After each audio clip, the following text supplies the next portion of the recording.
देहु को दवाई हो गोदनवा, देहु को दवाई का गोदनवा।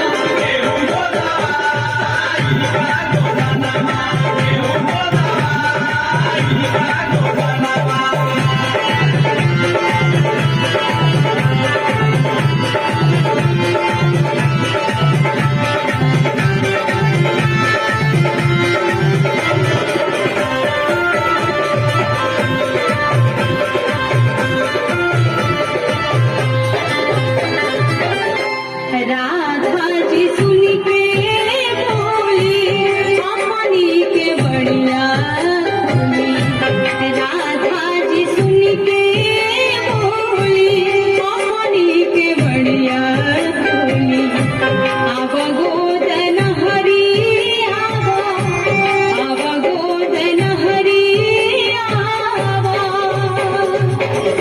कि आव गोदन हरी आवा, गोदन हरी आवा, हमरी हो अंगनवा,